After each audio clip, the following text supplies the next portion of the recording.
Баршаңызға сәлем. Жасалу жолы өте оңай, қарапайым ингредиенттерден тұратын шоколадты пирогтың рецебімен бөлісетін боламын.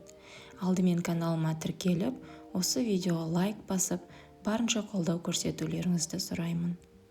Бізге керегі ұн, қант, какао, жұмыртқа, сүт, сұйық май және 6% алма сіркесі суы.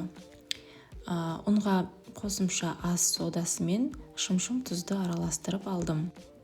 Ең алдымен осындай құрғақ ингредиенттеріміздің бәрін салып, жақсылап араластыруымыз керек. Бәрі біркелкі араласқаннан кейін жұмыртқамызды, сұйық майымызды, сүтімізді қоса береміз. Бұл жерде сүттің температурасы маңызды емес. Бастысы түйіршік қалмайтындай біркелкі масса болса болды. Айта кетерлік, миксерді қажет етпейді. Венчик болсын, шанышқы болсын, қалай өзіңізге ыңғайлы, бәрін бір жақсылап араластырып алсаңыз жеткілікті.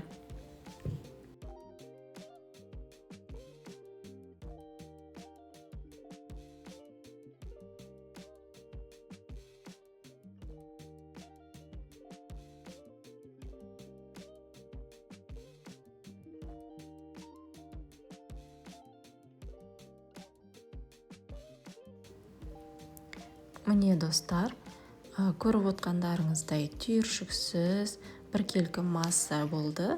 Ешқандай миксерді талап еткен жоқ. Бір шанышқының көмегімен осындай однородный масса шықты. Ендігі кезекте формамызды жақсылап майлаймыз. Шеттерін бәрін мұқият майлап шығамыз. Негізінде әсел пештің листі болсын, үлкенде 4 бұрышты формочка болсын жарай береді. Менде осы формочка болғандықтан бұның асты алынады және де сондықтан оны фольгамен орап тастадым. Менің формочкамның диаметрі 28 см. Үлкенде формочка болса да жарай береді. 30-35-ке дейін қайта пеште піскенде тез пісетін болады. Осылай сәл ұрғылаймыз, асты тегістеледі және артық ауасы шығады. Пешімізді 180 градусқа қыздырып алып, пирогымызды 40-45 минут пісіріп алатын боламыз. Алғашқы 20 минутын пештің есігін ашпаған жөн. Нақты граммовкасын описаниясына жазатын боламын. Негізінде бәрін толық орындайтын болатын болсаңыздар, бір жасағаннан ғана шығады. Пирогтың дайын болғанын шпажка көмегімен анықтасаңыздар болады. Біздің пирогымыз міне дайын.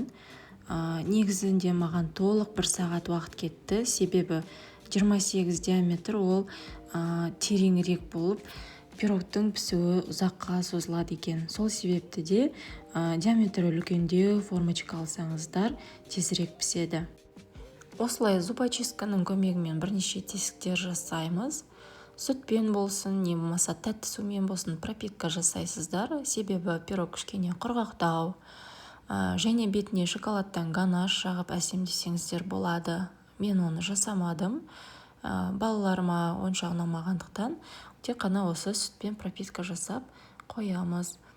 Міне біздің пирогымыз дайын.